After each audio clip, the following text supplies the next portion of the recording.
All right, people, what's going on?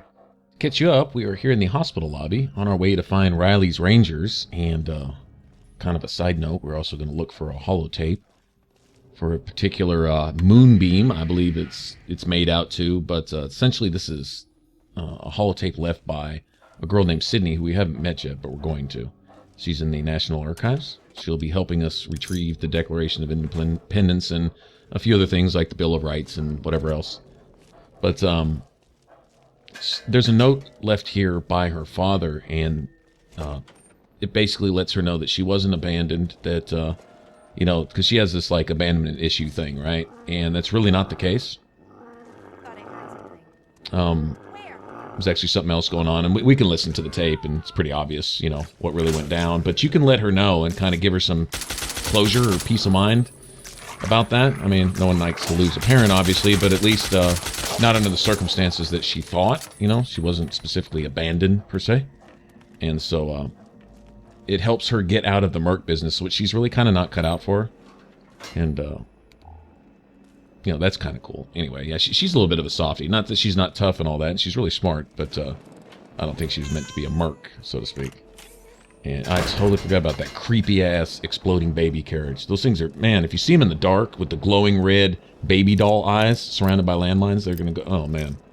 Yeah, those things are creepy. And they got to cry at you first before they blow up. Yeah, that's, yeah, very disturbing. What is it now, man? Right, so we're going to let him out. We're going to let him scout ahead of us a little bit. It's always kind of funny to listen to him talking smack to the super mutants. It's kind of mandatory to let this robot out, definitely. Also, I want those med packs, too. All right, I'm surprised he hasn't gone yet. Get out of here. Go do your maintenance routine or something. Right on, man. All right, so we'll grab that holotape, and then we'll make our way. We have to get through a couple floors of the hospital. Then we have to get over to the hotel and get through a couple more floors there and find the stupid room where the holotape is sitting. I don't remember exactly right offhand where it's at. I know it's like sitting right next to a skeleton on a bed, which is part of the story that the holotape tells. It's really interesting. With this holotape, you can give it to Sydney, and with closure, she'll essentially quit the merc business. And I think she goes to hang out in Underworld with the ghouls because they basically leave her alone. You know, they're not interested in her. She's not much interested in them, type of thing. I don't know. It seems like that's the case. I remember doing something like that. Like you go return. We'll return all the, like, declaration and stuff, whatever else we find, back to the guy in Rivet City, and she gets her reward and basically says she's going to go off and have some fun and then, you know, see what other kind of trouble she can get into other than hiring herself out as a scavenger or merc or whatever. But she'll give you a copy of her gun, and it's called Sydney's Ultra SMG. I think it holds like 10 or 20 extra rounds per clip and does a little more damage and degrades a little slower. It's a good gun. It's really cool. If you like 10 millimeters, I mean, that's the one to have. And if you give her the holotape, you can go through a dialogue loop that lets you get unlimited copies of this gun. I'm assuming it's a glitch, right? But it almost seems like it's not one. I don't know. But, I mean, I couldn't see the girl having a million zillion copies of the same friggin' gun on her. That doesn't make sense, but there it is. You can get as many as you want. We might grab a couple just for giggles, you know, just to show you what I'm talking about. But I guess the good thing is if you could actually get one of your followers to equip it, I might actually see if Clover might use that thing. Although she's much better with a 44. Ammo for that is hard to find, and I think I have a lot of 10mm rounds now. But if its base damage is higher than the sawed-off that she carries, she'll actually equip it, and if she does something stupid and drops it and loses it, which followers are prone to do, you know, if you give them a special gun and it gets knocked out of their hand, a lot of times, unless they're standing right next to it and they go looking for a weapon, you'll see them not pick it back up. Sometimes if they're closer to another weapon, they might pick up something else. Like if you're running with Fox, you could give him Vengeance, and if he drops it and it goes flying off 20 feet away and the only thing next to him is a nail board, he'll pick that up and that'll be his thing, or he'll revert back to his default, which actually I believe is a laser Gatling in and of itself. So if he drops Vengeance, you're going to see him pull another laser Gatling out of his back pocket and start going back to town. I believe that's the case. So I think he finds that as his default weapon in the in Raven Rock. If you remember when we met him outside of Raven Rock, he already had one of those things equipped, and he was just infatuated with his new toy. But either way, a lot of times if one of your followers drops something, they won't pick it back up. So one big reason I'm not getting Blackhawk, the special scoped 44 for Clover. As much as I'd love her to have it, I can't trust her to take care of it. I can give her a generic scoped if she drops it. By now, Lucky Harith is going to have one in his inventory, or else the merchants in Rivet City, just about every other time you go there, they start carrying the good stuff. Scope 44s, sniper rifles, you know, that kind of thing. So, not a big deal. But the unique weapons, it sucks when your NPCs lose them, when they don't take care of the gifts that you've given them, showing their lack of appreciation, right? Alright, so anyway, lots to do. Actually, this little mission or whatever, getting up to the roof is one thing. There's one or two kind of tough spots. This one's actually pretty fun because it's long and there's a lot to do. You know, you can explore this big-ass hospital, and then you can explore the big-ass hotel next door with closed-in, really claustrophobic hallways and super mutants running around everywhere. But getting to the Ranger compound after you save her guys, that's actually the hardest part, I think, because you actually go through, you know, Super Mutant Central. I mean, we're basically in Super Mutant Central. Anything inside the DC ruins in the bottom right quarter of the map is basically, you know, their stomping grounds, you know, especially the mall, obviously, you know, around the Capitol building and stuff. We saw that. We went to the natural, what was it, the Museum of Technology, Natural History Museum, all that. But, you know, then you have, what, Vernon Square and all the other places, and it goes all the way out to Tacoma. And that's not too far from where we got the Small Guns bobblehead. I think the quickest way to Tacoma is actually through the railway right there. And then you fight a few Mirelurks along the way, and then you come out of Tacoma, and that's where the last behemoth is. If you want the trophy to kill all the superhuman behemoths, that's probably the most out-of-the-way behemoth. Either him or the one that's actually in the heart of the Capitol building, fighting it out with a bunch of Talon mercs and stuff. There is that one, too. I guess that's sort of off the beaten path in a way. But anyway.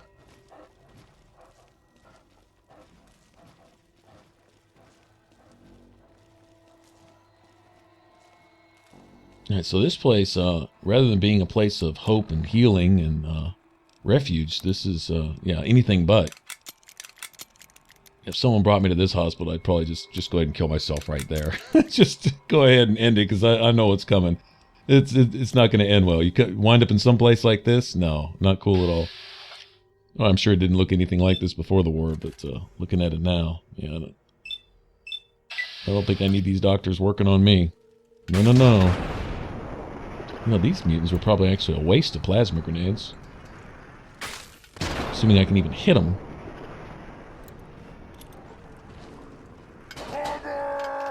Well, those things look almost as cool as a nuka grenade.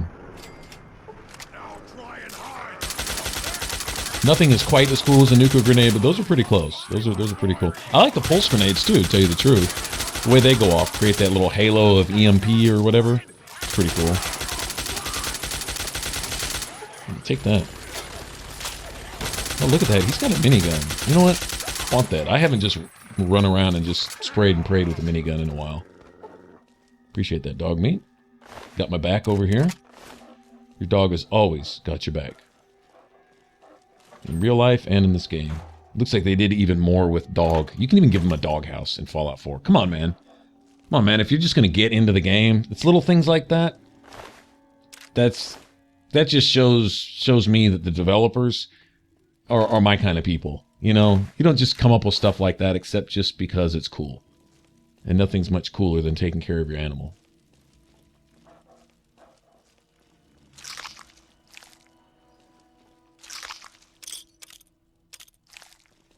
This place sucks. I wonder if you'll get to have pet cats. Fallout also. I mean, I know there's as many cat people as dog people. And then, you know, people that are cat and dog people.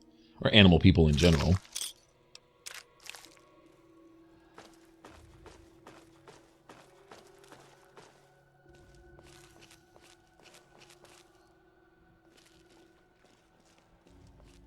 Alright. Well, that's stage one. Got a ways to go, but we're getting there. I mean, these are some creepy hallways here. This is almost as bad as the subway tunnels. Almost as bad as the Dunwich building. Except for here, it's mutants instead of ghouls.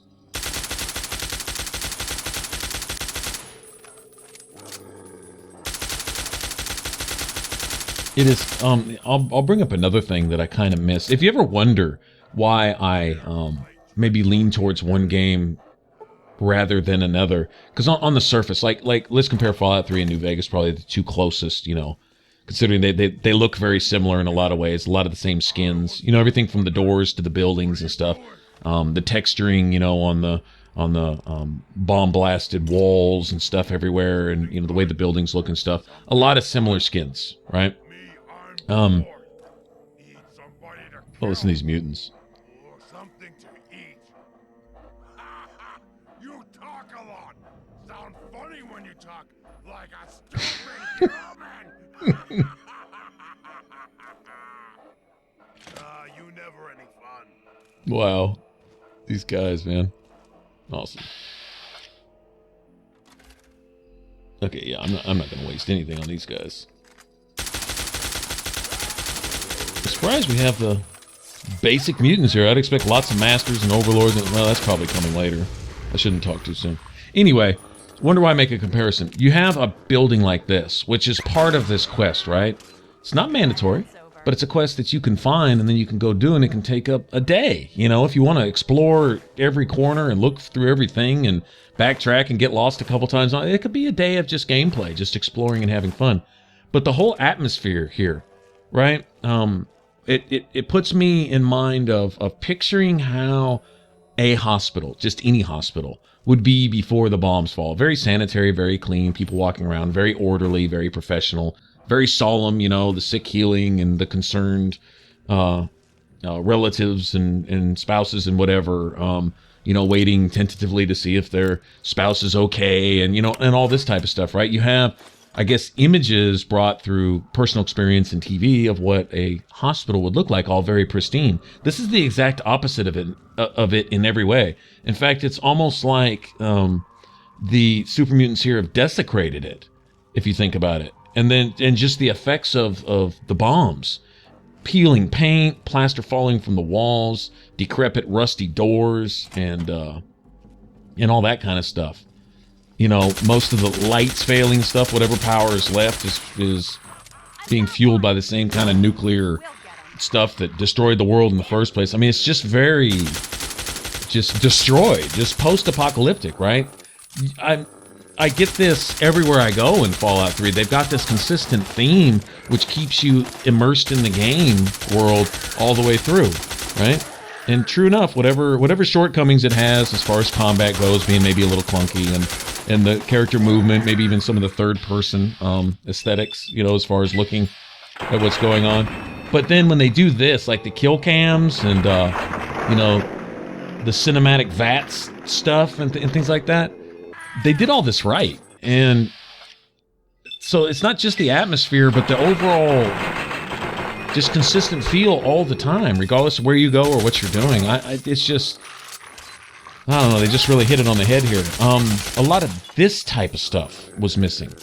I had the same thing, if you ever hear me compare Oblivion and Skyrim, the same type of thing. Whatever Skyrim improvements were made as far as the combat goes, as far as some of the aesthetics goes, as far as, you know, like, you know, third person looks better now and this and that and blah, blah, blah. The graphics were supposedly improved, not so much. A little more stuff in the environment, but I don't think it looks that much better than Oblivion, in my opinion. In fact, I think water and magic and things like that were done much better in Oblivion than in Skyrim. You could actually, you know, fireballs in Oblivion look like fireballs. Fireballs in Skyrim look like 2D, squared, pixelated, unrendered versions of what a fireball might look like on 8-bit or 32-bit or 16-bit or something. You know what I'm saying? I mean, that type of thing. It's very undetailed. So, you know, there were even some things that I think they backslid on a little bit, personally. But in other ways, there were some things they improved on. The overall environment, lighting might be better in Skyrim than it was in Oblivion. But the whole world feel of everywhere you went, when you went to a particular dungeon, when you went to a particular place, you had a certain feel, and it wasn't out of place from anywhere else, and you didn't ever feel like you were being tasked with tedium. You were playing through the story, whatever you were doing, whether you were off investigating a goblin cave on your own, or whether you were following out the Mages Guild and Thieves Guild and Fighters Guild and blah, blah, blah, and all this stuff. And some of those quest lines would overlap, you know, and it was all familiar and it never took you out. Even some of the Daedric quests would send you back to some NPCs who you were talking to and dealing with and other stuff like the Mages Guild or the Thieves Guild or something like that. It was just amazing, you know. And it would send you everywhere naturally. You didn't feel like you were being sent on a task just specifically to unlock a particular part of the map, you know, type of thing. You were just following out the story, playing through the story, and next thing you know, you've probably kind of been everywhere in the world, and you realize that even though you've been everywhere, you still haven't seen half of it, you know? And so you go back and play again and experience it again. And Skyrim has that, you know. I mean, you're just going to replay it and replay it and replay it. But it got to where pretty much with Skyrim, it was just a matter of I don't know, trying out different play styles. I try a different weapon here. Kind of got on the fence between two-handed and dual wielding. Kind of liked them both. Never a big fan of the magic. Magic was, like I said, magic was cooler in Oblivion. A lot cooler. I mean, like 10 times cooler. And then you could even make your own spells. They took away anything that required any thought on the part of the player. The game would do it for you. It was just a matter of you pushing the button type thing in Skyrim. But the magic in Oblivion, you could do your own thing. You know, you could custom create a spell that would summon a skeleton and shoot a fireball, and you could hurt yourself with it if you felt like it. I mean, just whatever. You know, you could craft a spell more detailed than your weapons. You know, as far as that goes. And then you did your own enchanting, and you had to earn it. You know, you had to go through the whole Mages Guild thing and experience the Mages Guild world and all the different characters of the different people running the different chapters in each city and all that. And that was just, it was magical and it had purpose. And I wouldn't even compare it to the travesty that was whatever they called the Mages Guild or the College of Winter. That bullshit in Skyrim, that was just trash. And once you were done with it, you didn't even know you were really done. It was just all of a sudden you're Archmage. What does that mean? You got another bed to sleep in amongst the 50 other beds you've got in the game. Now you've got another one for free. Oh, yeah, that's awesome. Let me travel all the way to Winterhold and go through 5 loading screens to get up here and sleep in a fucking bed. That's no different than the 30 other beds I've got in the game. And not really half as... Although, actually, the Archmage's chambers were pretty cool. They were kind of nice, but kind of pointless. Anyway, whatever. Sorry, a little bit, what would you say? Feeling a little bit betrayed, I guess. Because I was as hyped for Skyrim as I am for Fallout 4. And then when I saw the trailers for Skyrim and what they'd done with it, which I felt lied to me a little bit. These cinematic, beautiful shots of these nice HD lights glowing in this. And I know with Skyrim mods and anything, you can do whatever you want. But if you have to mod something, that means it wasn't complete to start with. If you have to add finishing touches to make something look cool, then that means it started out not looking cool, or else you wouldn't have touched it. So there you go. So in the modding community, you have to take both sides of that same coin. You know, I modded this so it looks like this. Well, my argument is, well, you had to in the first place. You know, but yeah, I got in and it started out on the carriage, and I looked down and I looked at the almost 2-dimensional looking graphics. Everything looked flat and hard lined, and rounded objects seemed blocked off and squared. And I was like, what's up with this? You know, what the hell? I almost went to go check the resolution on my TV if it had dropped to 480 or something. You know, I'm looking at it in 1080, and then I was like, and I actually, here's a quote. My very first word that came out of my mouth, right after the initial intro in Skyrim, then I saw the graphics of, you know, when you kind of wake up on the cart and you look across from you, and Rayloff is, you know, talking his stuff, and then you get there, and okay, you know, you almost get beheaded and blah blah blah, and then I see the dragon come in, and that was pretty cool. But I'm looking around at the environment, and I'm looking at I don't know, the buildings and the houses, and I'm going, there's not a lot of detail here. What's up with this? This is very unrendered. It looked unfinished. Unfinished, not I mean, I know it was last gen, but I looked at other games on last gen that really had a lot of detail. Dragon's Dogma, for example, was a good example of one that had a lot of detail in the texturing and the rendering and stuff like that in the environment and things. So I'm like, all right, well, let me give this a chance. And so when I actually got control of my character officially and kind of got out of the tutorial, and that's kind of on my own, I was like, you know, the first cave I went into, I just went up and I got in the first person. I got right up on the wall and I looked at it and I said, they stole this shit from Fallout 3. I said, I looked straight up on the wall and it was all pixelated and blurred. And then I looked down at my feet and my shadow was squared off on the edges. And I'm like, what the hell is this 16-bit bullshit? And honestly, I quote, the very first word that came out of my mouth was, oh no, man. That was it. Those were the first words that came out of my mouth. Skyrim. Now, later on, I grew to love the game for what it was, but felt betrayed for the other 80% that it wasn't. That they had taken out of the thought and care and... I don't know, you can kind of tell when somebody writes something, like a writer or an author, when they really love their project, or they're just putting out another book because their publisher is demanding that they pump out a certain number of books each year, you know, to fulfill their contract. You can kind of tell between a writer's like early works and later works. That happens with a lot of writers. And I mean, I get it. You know, you got to meet some kind of quota or whatever, but they proved with Fallout 3 or with Fallout 4 that they weren't necessarily stuck to any particular schedule. If they were on their schedule, we'd had Fallout 4 a year or two ago, you know? And so they took their time with it. I understand this was their baby, and they essentially, what Mr. Howard said was, as you know, as popular as Skyrim was, I think it's, wow, this sounds almost insulting. I don't mean to sound patronizing or anything, but I think a lot of its popularity is in the fact that the thought that you had to put into your character and playing the game was taken out of it. So the people who, well, maybe a little lazy and don't really feel like actually thinking, they just want to push buttons, that it would be more attractive to them. And apparently it was, because I guess it did even better than Oblivion did, you know? But if you go try to play a pen and paper game like D&D with the same thinking that you had in Skyrim, you won't make it into the first dungeon without a big yawn fest and going to sleep. Sorry, there's got to be some thought and care for your character. I love the whole repair your weapons, craft your own stuff, learn how to level. The leveling system, and I've heard people complain about it, I thought it was absolutely amazing. Totally unique in Oblivion. If you understood exactly what you were doing. I thought about getting off of that anyway. That's just comparisons. If you wonder why I make the comparisons, it's more the aesthetics of the game. It's looking at the forest, not the individual trees. There may be some prettier trees in Skyrim. It's just missing a whole lot of them. Although they put a whole lot more trees in the environment, just as far as my analogy is going, they missed a lot of that. In fact, it looks like they really paid a lot of attention to some of the trees and missed the whole picture of the whole forest in the first place.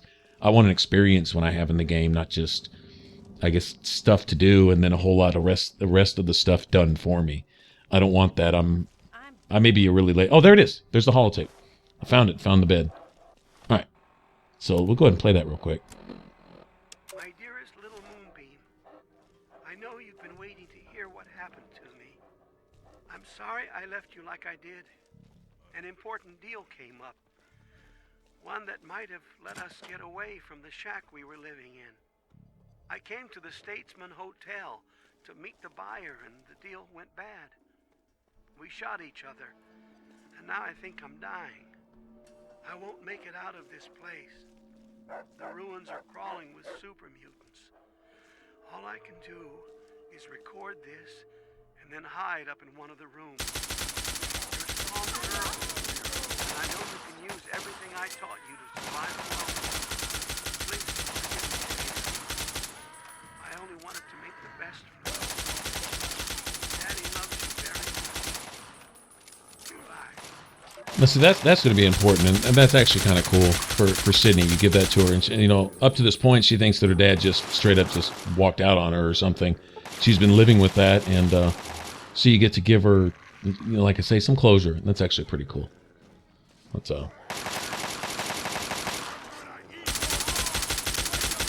anyway.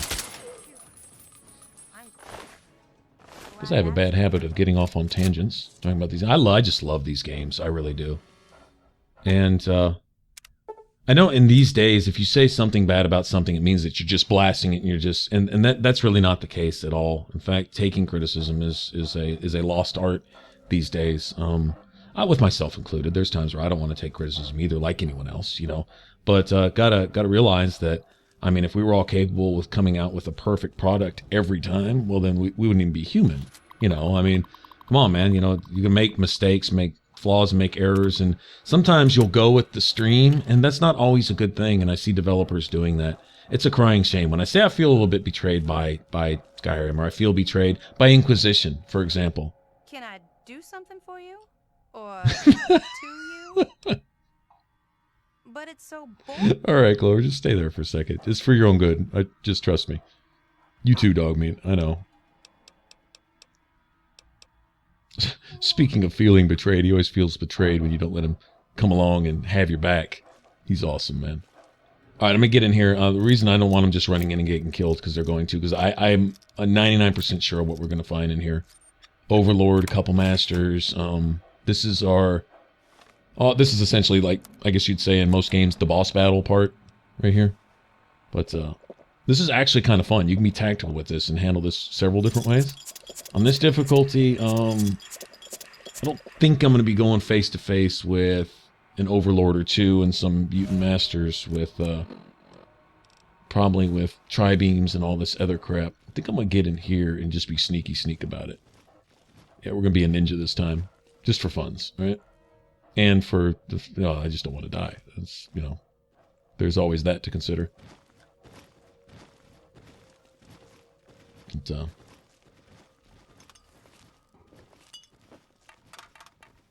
so anyway, like I was saying, you know, a criticism doesn't mean that it doesn't even mean that I don't like something. I mean, and you know, some people go so far as to find a criticism for everything, even if something really doesn't deserve much of a criticism. Like sometimes I think there's a difference between just an oversight, making a mistake, or leaving something out, or whatever, due to time restraints or budgets, or you know, stuff like that. This is, you know, talking about games, right? Of course. And then the difference between just being straight up lazy or unattentive and not being aware of what your fan base is asking for. And that's where the crime really comes in, is when I see something do that, or being aware of what a particular fan base might be asking for, but it's not your fan base. So for the sake of being greedy and you want a few extra dollars, you'll sacrifice a few of your loyal fans to satisfy the common Joe and say, okay, well, if we just dumb everything down and we just make it to where it's really not a challenge, then the people who really don't want a challenge, but whose moms might have some, you know, money to spend on our game to give their boy or girl a game for Christmas type thing, then, you know, we just make it super, super simple, but just give them enough to do to where they can just run around a little bit without really having to think about it. Jeez, man, that's...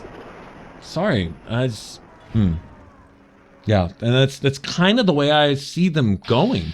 And that's not to say, oh, I'm a gamer and they're just catering to a bunch of noobs now. And that's kind of how it sounds. Not so much. I'm totally about story mode. Mass Effect had that. In fact, they had, I think it was what, Mass Effect 2 and 3, whatever, straight up story mode, where it was not only super easy, but it was mostly about the cinematics and the game. And that's awesome for anybody. But for those who fell in love with the game for what the game initially was, don't take out what worked. If you want to explain it a little bit differently, tweak it a little bit, whatever, but don't strip the guts out of your game, right, to cater to people who might be too lazy to bother to think about it. How about challenging the gamer to think a little bit more? You know, instead of everything being on a friggin' silver platter today, work for it a little bit, you know? And at the end, it's actually worth something when you get it. In other words, if I have to learn this, if I have to earn it, if I have to struggle a little bit, if I have to go through the pain of getting it, Dark Souls 1 and even Demon Souls understood that. Wow, that Tri-Beam is just tearing my ass up. That thing is a beast, man. I'm scared of that weapon in this game. I'm not lying. In the hands of those stupid overlords? Okay, well that's... Yeah, okay. I guess I'm not much of a bigger fan of those either. Alright, I need to heal up. Well, so much for the sneak, right? I think friggin' everybody's aware I'm here now. let me... Here, pardon me while I pause combat and scarf down 20 cheese wheels. Don't mind me.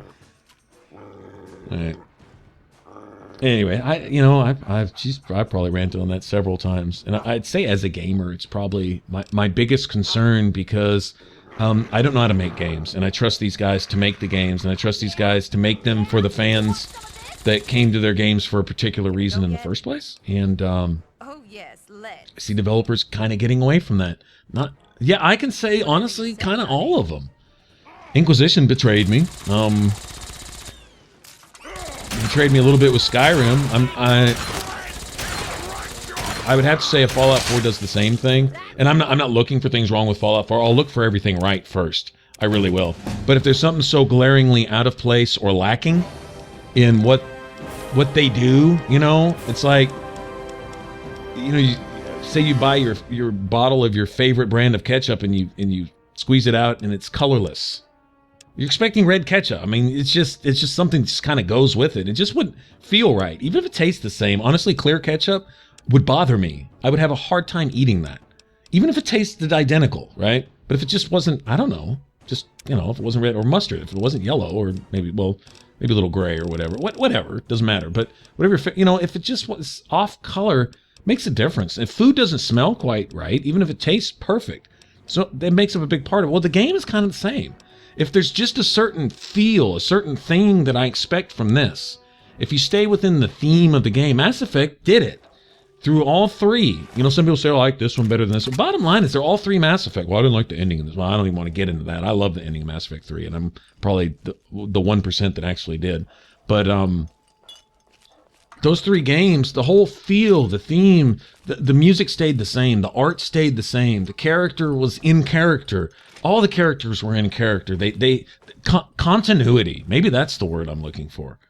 And when you get away from that, right? If you keep certain things, like I say, it's one thing to simplify, but it's another thing to strip and to take the challenge and the thought out of something. Because a player's too lazy to do something, well, then you need to encourage them to work for it. You don't just say, well, okay, we'll do it for you. Oh, okay, well, that person on the receiving end, you've just cheated them in life, really, because they are going to not have paid their dues for what they're trying to get. You know, people say, oh, I want mine for free, and the more I can get, and if I can't get it, I'm just going to steal it. You know, I understand that's thinking today, and look at where it's getting us, okay? So that same type of principle of thinking and gaming, not cool. Not cool at all, man. No, make me work for it. I can grumble a little bit. When it's done, I can shake my fist and say, yes! And that's what the game is. It's a challenge for you to overcome. If you take the challenge out, then what the fuck? What are you left with? You're left with a movie, graphics, pretty graphics where you can move the joystick around. Oh, no, sorry. I wouldn't, well, shit, I don't know what I would do without gaming. Because, like I say, if you're taking the gaming out of gaming, then I don't know. I don't know, man. Anyway. So, if I'm just crying on deaf ears, and sorry guys, but just, yeah, big concern. Anyway, it looks like what they did with Fallout 4 was just got into all the stuff, but I hope they focused as much on the feel of Fallout as they did on all the extra bells and whistles. I'm not going to complain about the millions of mods, and honestly, if the story even is somewhat lacking, the mods and just the stuff they threw in there to do, it seems like the spirit of the game that they're in. But I'm really going to need some of the feels. Maybe not all of them. Maybe you can't get all the feels because maybe not all the writers are there. They put their minds together and they were all on the same page when they came up with Fallout 3. When they just put this world together that's just so cohesive. It's in its role. If Fallout 3 were an actor, it would be in its role all the time. Always in part. Always in character, you know, as the actors and actresses might say. This game is always like that. So if it at least gives me some of that, I'm cool. And I won't even criticize for what it's lacking in that, as long as I get some feels. Some of the Fallout feels from that. If they haven't gone totally away from it for gimmicks, you know, I'm totally down with the first-person combat and the improved movement and mechanics and the mods and the building your own house and doing all this badass stuff. And that's all cool. And busy work is great. But if there's not a setting to put all that stuff in, then it's just stage props thrown on stage in any order, and it's just up there, and you just act it out, and you know, you kind of just, I don't know. Yeah, it's just, if everything's just kind of out of place or whatever, and you're just doing shit, Hey, you! that's Get your not ass cool. over here That's not before cool. you attract every super mutant in the building. So I'll reserve judgment on that. I can't see him betraying us like that. I can't. In fact, I hope they crank the difficulty up a little bit more, My honestly. name's Butcher. I'm the team medic. It's good to see a friendly face. Okay, now, who the heck are you, and when are reinforcements coming? Hang on there. First, I need to know if Reilly is okay. I assume she made it somewhere if you're here. That's a relief. I told her she was nuts when she decided to try to sneak out of here. Guess I was wrong. Now, let's talk about getting out of here. I would have proposed going back the way you came, but apparently it's impossible now. So, the express elevator is our only solution. Well, I can think of a faster way, but I doubt you'd survive the fall. You're right. What we need is something to power the elevator motor up here and get the thing going. On the way up here, I'm pretty certain we passed a maintenance room. Inside was a wrecked Protectron. If you can get me its fission battery, I can have Donovan jury-rig the elevator. I actually already did that. Fantastic. Get that over to Donovan right away. As soon as he gets it up and running, make a break for it. Remember, our rally point is our HQ, Ranger Compound. Don't stop for anything. All right, now as much as I'd love to keep all this ammo, it's not that many rounds. Are we in luck? So I guess I'll let him have it. Oh, that makes me feel a whole lot better. Thanks.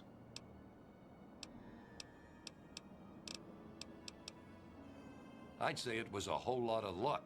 We set as many traps as we could behind us and killed as many super mutants as possible. Being able to fend off the last wave of them made the rest more cautious, but it also drained our ammo. It's only a matter of time before they rally, especially since you punched through their lines. Watch yourself. I don't want to lose another man. All right, let me give everybody else some ammo real quick. Brick's the name, and I call this fine-looking room sweeper Eugene. We've had a lot of fun together mowing down super mutants, but I think it's time we get off this roof. Oh, hell yeah!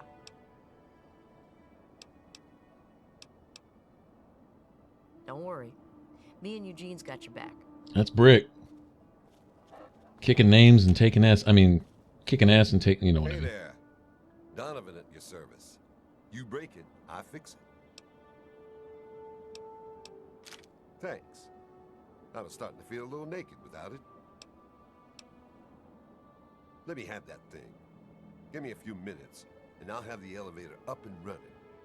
As soon as I get it online, we'll get out of here.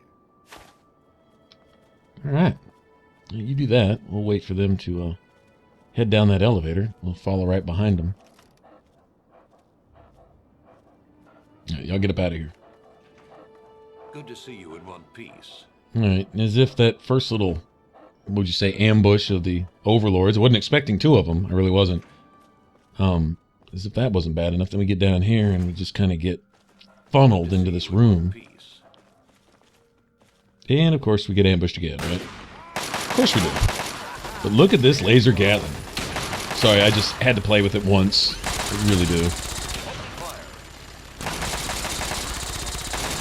It is, in my opinion, the strongest weapon in the game. In that it's the high rate of fire, the high damage, and the ridiculous accuracy. Whereas with the minigun, the bullets all spray outward. The Gatling, they all spray inward, you know, and they hit their target. Better than a laser or plasma rifle, in my opinion. It's just nasty. Of course, it's going to run through some ammo. It is, but, I mean, that's what it's all about. Spending much ammo and kicking much ass. Let me see if I can get this thing working here. Let me do a VATS with this thing. What? Oh, from the showcase. Remember the Bethesda showcase for Fallout 4? They showed that, the VATS shot with the minigun. Looked a lot like that. So, see, that gives me hope right there. That they're bringing that stuff in. Yeah, VATS done right. I love the cinematics. Cinematics are cool as shit, especially with the sniper, long range, when you get to follow your bullet as it goes through somebody's face. Sorry. You probably shouldn't take so much pleasure in that, but well, you know how it is. All right, before I head out and follow them to the Ranger compound, actually, you don't really follow them. Once they're out the door, they're gone. You don't see them again until you get there. I wonder what Eulogy is doing. But before I do that, I know there's a skill book or two here and some extra loot to find. I just got to find my way around here.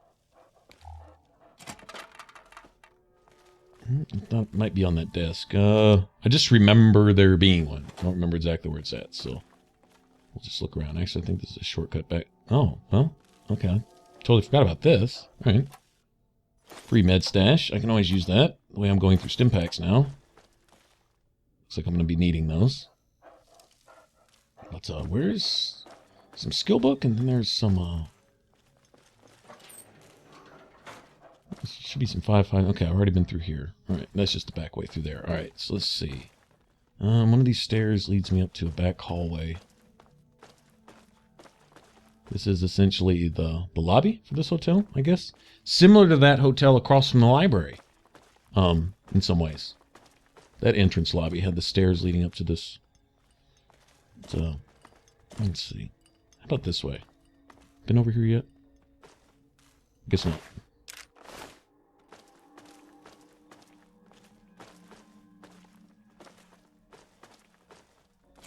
I think this is it.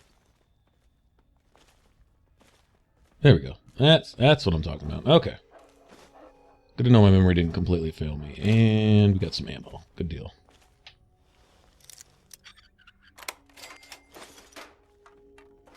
Apparently this person holed it up in here. This is their... Spent their last days taking a bath, armed with their assault rifle in case anyone came through the door, I guess. Don't know if I want to get trapped up in a hotel in the apocalypse. I mean, you could take the upper floors. Once they came in downstairs, you'd be stuck. Again, I'm not sure how to thank you. I'm going to head back to Ranger Compound to see if Reilly's back yet. Look me up anytime you're in the neighborhood. If I can ever be of medical assistance or you need some supplies or repairs, let me or Donovan know. Yeah, if you're stuck in the upper floors of a hotel and the zombies move in downstairs, or super mutants or whatever have you, what do you do? I mean, you can't ever go back down because you take the fire escape outside, but then where do you go? I don't know. Alright, it's just a matter of getting through the city here. Go find I think we're looking for a manhole cover. It's going to take a minute. We're going to get through a few super mutants to get there, I believe.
Alright, feels like we're doing more backtracking.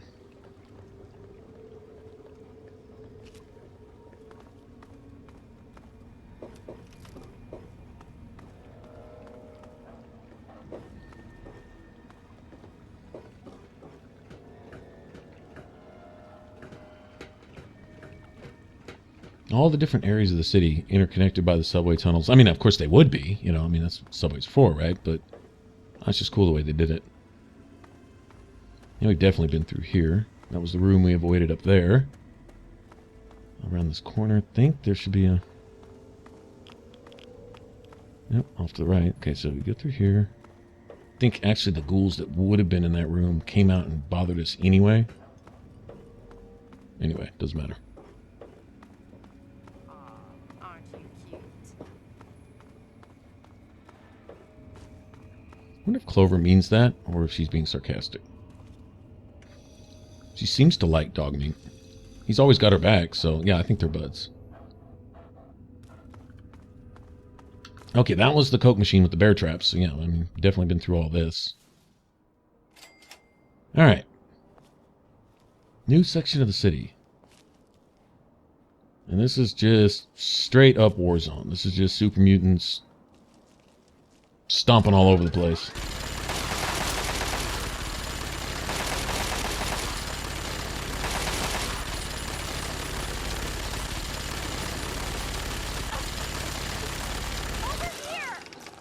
Damn, this minigun. You know, if I had some real big gun skill, I would have toasted that super mutant.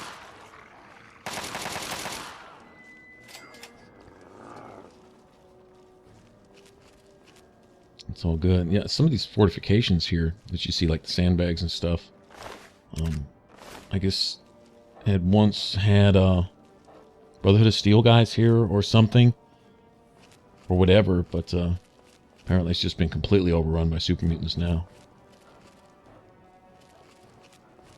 Now this is something where, you know, outside of the video, like you look at all these buildings off to the side, there's a few that you can't go into. Like look at this. This is just a random merchant. And it seems like there's a booby trap down here too. But he's just here, you know, it's just kind of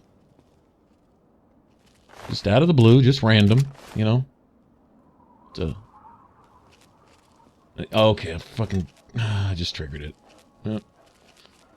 Well, hey, Clover, why don't you just go stand on top of it? Alright, my bad. That's, like, totally my fault. I'm glad they didn't kill Clover. I really am. What do you need? A few odds and ends. Well, you gotta have a bunch of ammo. Being here in the middle of the war zone all by yourself.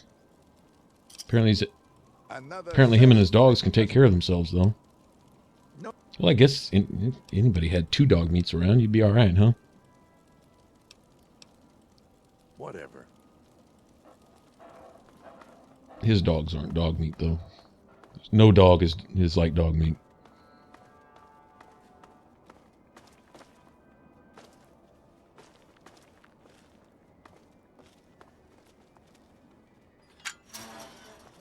Any loot in here? Yeah. Okay. Creepy ass bomb baby carriage. Yeah. Wonder what terrorist came up with that idea.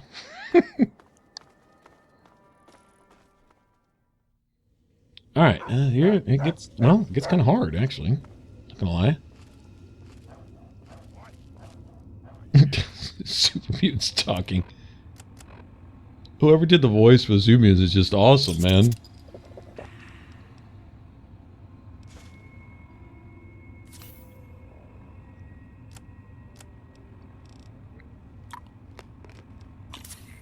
Yeah, actually, I don't feel like getting one-shotted in here, especially if we run across any overlords. I'm hearing stuff. You know what? You know what I haven't done, but I'm gonna do right now? I'm gonna put a full clip of this minigun into this super mutant's nuts. Why? Because I can. That's why. That's what Fallout is. That's what Fallout is about. Do it because you can. All right. Yeah.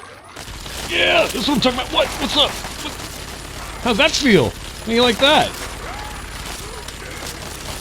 You'd be Miss Super Mutant now. Wow, that's a tough son of a bitch. Just took a full clip of minigun to the nuts. and all it did was piss him off. Oh man. Well, if you're not having fun, don't play. That's what it's all about right there. Well, maybe that's not what it's all about, you know, shooting a super mutant in the nuts with a full clip from your minigun, but well, I can put that on my bucket list of things I've done now.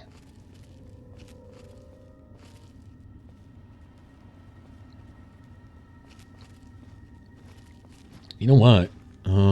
If I jump across between the cars, I don't think my followers can follow me. And honestly, I'm fully expecting a couple masters or an overlord. Or both. Alright, I'll tell you what I'm going to do. I'm going to go regroup. I'm going to kind of lean on my followers a little bit. I could always stealth up there and lay some traps and stuff. And ambush, but I think we're just going to do it like this. Matter of fact, I don't think my followers and I can follow me.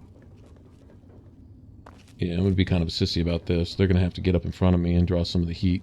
Dogmeat's really good about that. Clover, not so much.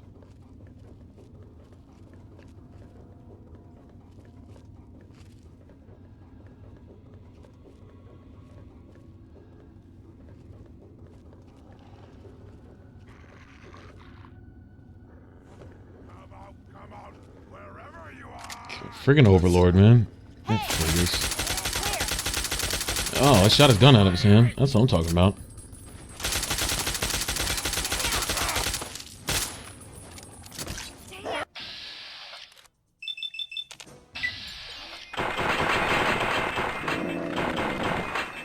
Man, these dudes are tough, man. Isn't that ridiculous?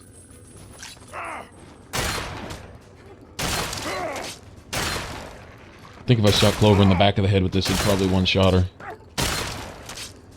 If it's a critical, I'm almost positive it would.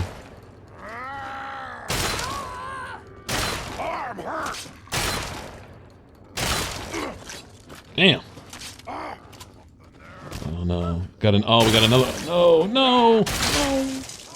Don't one-shot me with your tri-beam, big old bitch. Ah! See, Clover's losing a couple bars per shot. Oh, not cool. Okay, I'm gonna need to get this out of his... Clover is about to die, actually. She'll take a stim pack. I gave her a few, but... yeah, I'm gonna have to knock that out of his hand, if I can.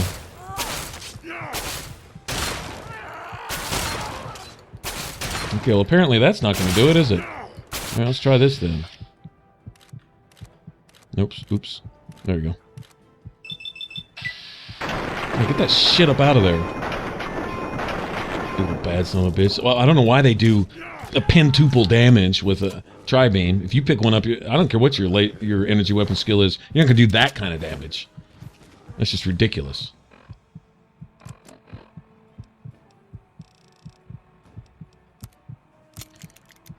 Yeah, as a matter of fact, stick a couple of these in his face. See how he likes it. He probably won't care. Won't care less about it. Probably not gonna do anything to him. Big old bitch. Like that? Like that? How's that feel? Huh? I got your gun, just letting you know. Shooting you with your shit.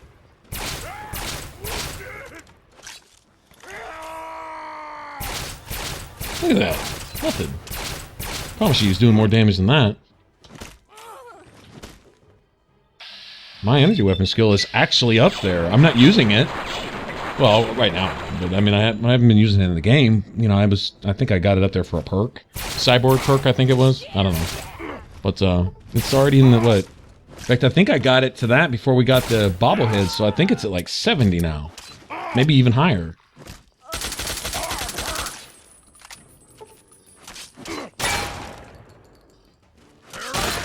Yeah, shoot the Overlord in the nuts, too. Okay. It's time to go. Yeah, it's time for you to die. So annoying. Never gave him a chance to pull that thing back out. Apparently he picked it. Well, no, that's right. When somebody dies, whatever they were carrying when they spawned, that's what you get. Even if it's on the other side of the map, doesn't matter. Although, if an enemy drops a weapon and you pick up just the weapon, you can do that too. The weapon won't give you everything else the enemy was carrying. It'll just be the weapon. But if you can find a piece of that enemy, even if you blow them to bits, it's one way to get all the infiltrators on the way into the pit, like we did.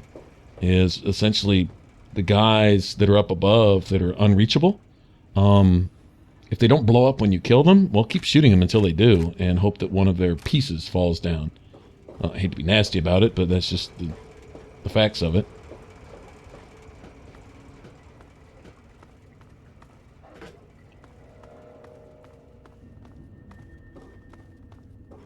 yeah, if you're still with me, I know this is a another long one. Like I was saying, had we combined this one and the last one, which was also a really long one, this would have just gone on forever.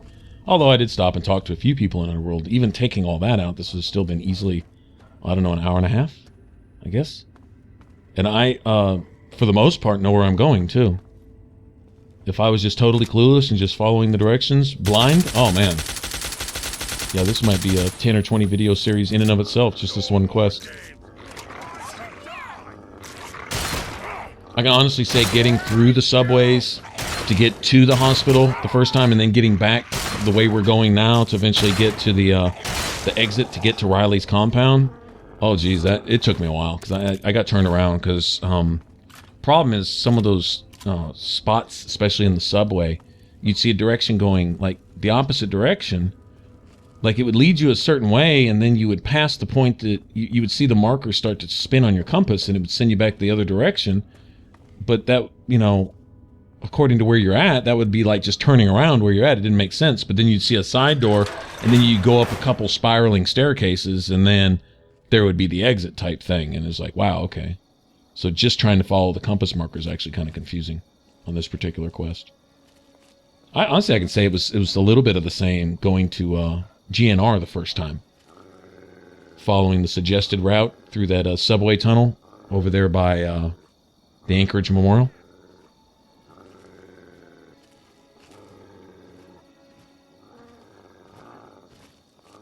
Something there. Game's over. I do like following the suggested route on some things that they do here because a lot of times it will... Oh, wow. Yeah, take that. I must have critical hit him in the face. Nice. Wow. Or else he's just Super Mutant Master with no health. That's weird. Sometimes it'll send you to places that you otherwise wouldn't see unless you just stumble across it.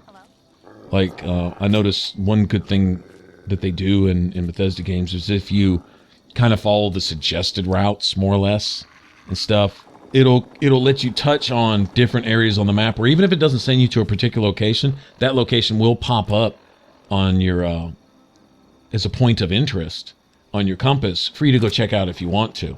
Like it'll send you from point A to point B. Well, point B is surrounded by 4 or 5 other locations that aren't necessarily quest related.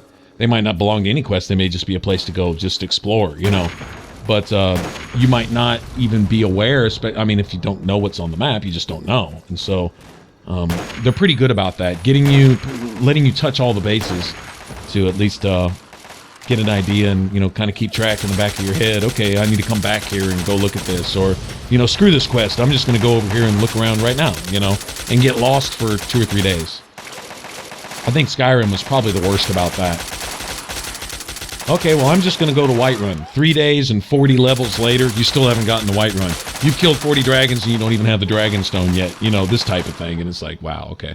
You know just about every shout in the game except, like, well, I guess, yeah, I think you can get some of the words off of the walls before you ever get the one out of Bleak Falls. I can't say I've just gone around doing that, but I believe you can. I believe, like, oh, a visit from the mysterious stranger, finally. Oh, well, that didn't last long, did it? I think I killed the guy that had summoned him. When you're dead, I know he only shows up when you go into vats. But, it seems like... You know, I mean, you essentially learn your first shout getting the dragon stone, and then, of course, you're supposed to kind of kill your first dragon right there by Whiterun. But, I don't think that's required at all to learn shout. It seems like you can go get all the dragon walls. I think they have dragons, and they have the words there for you to learn and unlock before you ever... Yeah, I think so. Yeah, it's not linear at all. It's not like you're locked into doing one thing in particular in a certain way. They're all about doing what you want when you want. I mean, I don't think they'll ever get away from that.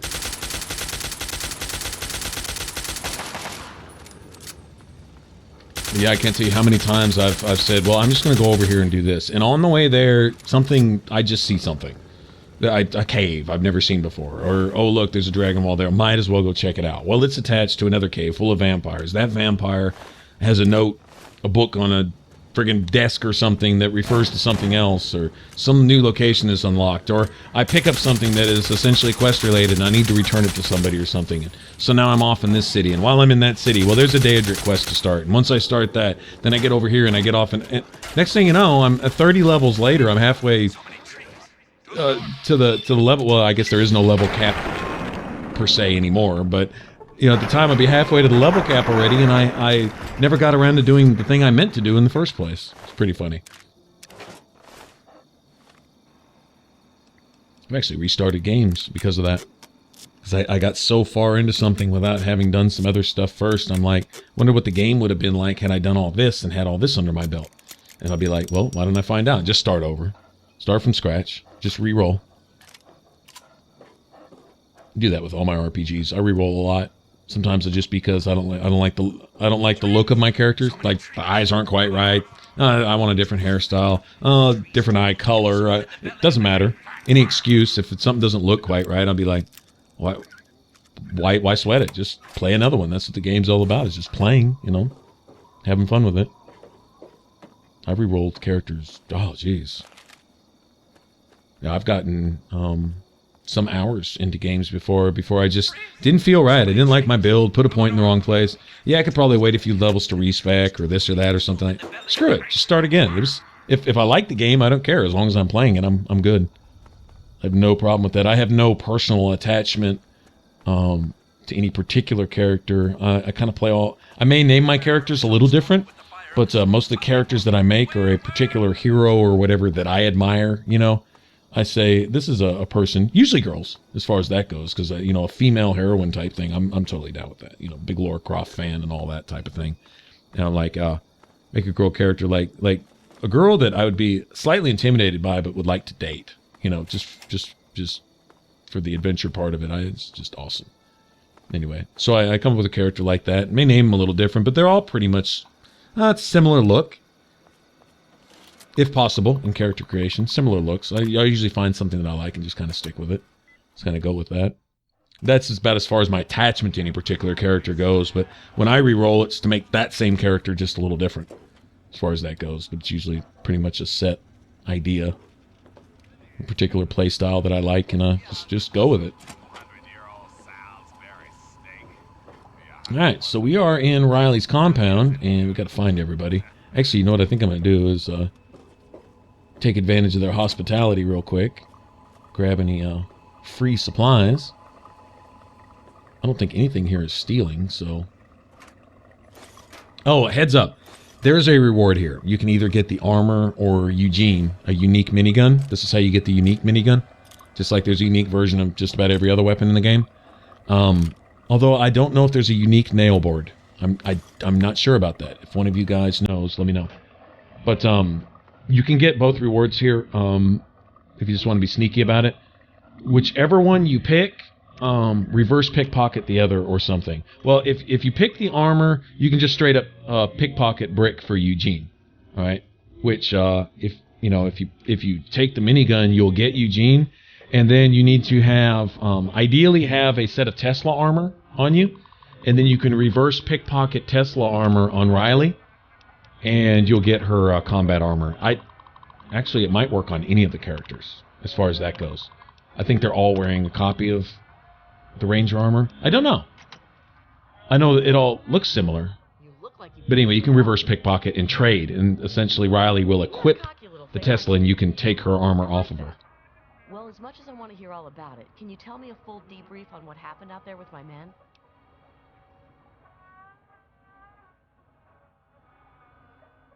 I'm very impressed at your skill.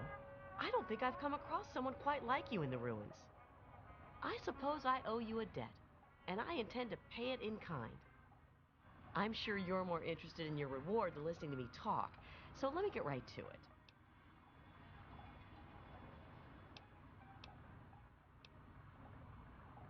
Okay, but at least let me thank you for all you've done. You could have been killed trying to save my men.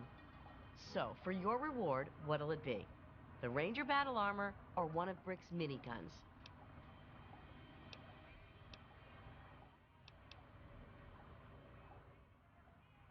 The armor it is. Wear it with pride, kid. We do. Consider this place your home away from home. If you're ever in the neighborhood again, you're more than welcome to take shelter here. I guess that does it. See you around, kid. So either the armor or the gun. I'm not going to use either. Let me give you a word of advice. Stay away from them. They give mercs a bad name. They have no morals, no remorse, and wouldn't hesitate to put a bullet through a defenseless man's head if it meant a job. They've been pretty active lately around the old Capitol building ruins. I'd recommend giving that area a wide berth. Yeah, we've crossed paths. Fortunately, we just stepped out of each other's way. Brick almost turned it into a damn bloodbath when one of them spit on her boots. But I was able to hold her back. I don't know. I'm not sure I'm cut out for this kind of job anymore. I almost got everyone killed in Vernon Square. What kind of a responsible leader does that? It was one bad decision after another. Yeah, but I led the guys right into a corner. Theo died because I decided to take shelter in the hospital.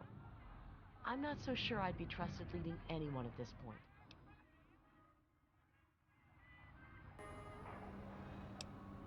Thanks. It's nice of you to try and make me feel better about everything. I just hope I can get back to mapping the ruins soon. I have a lot of contacts that are demanding I finish. I actually totally forgot about this. This is a way to make a crap ton of caps. You'd risk your neck for me like that? Yeah, I will.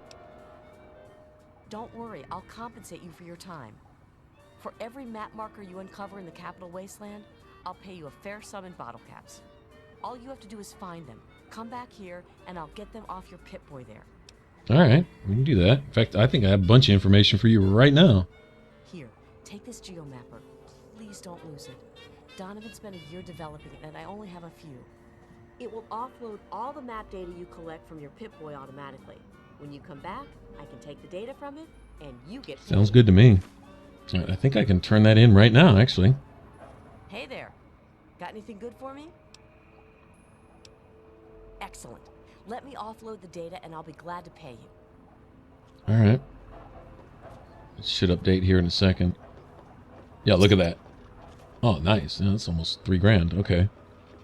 Anyway, any locations I've discovered up to this point. Matter of fact, if you've got the, what is it, the Explorer perk that unlocks every location in the game, including friggin' locations, I think, in like the DLC and stuff too. Well, not only is that a trophy, but that would, oh geez, that'd probably give you 5,000 or 6,000 caps or more. Shit, I don't even know. I really thought about utilizing that. All right. You made it. Great. Need patching up? Things seem better now. Riley's gained back her confidence a bit. We've been doing stuff here and there. I don't know what you said to her, but thanks. No problem. Have a good one. All right, so it's not like I would go all the way out of my way here. Welcome back to the... Well, all right, you're back. Now that you're part of the team, Riley's her old self again. We've been vaporizing hostiles like there's no tomorrow. Adios, kid. But this is another place to get your gear repaired and get fixed up. Although sleeping gets you fixed up. It's another thing I like that they did in New Vegas is the whole, you know, I don't even think, well, on hardcore anyway, I don't even think if you slept in an own bed, I don't think it healed you.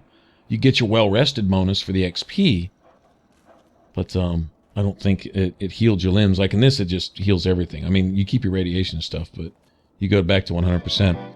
All right, well, on the next one, I don't know what we're going to do. We'll figure it out when we get there. But thanks for watching. If you want to subscribe, click that button up top. And for the rest of this Let's Play, click that image there in the middle. I'll catch you guys in the next one. Y'all take care. Bye-bye.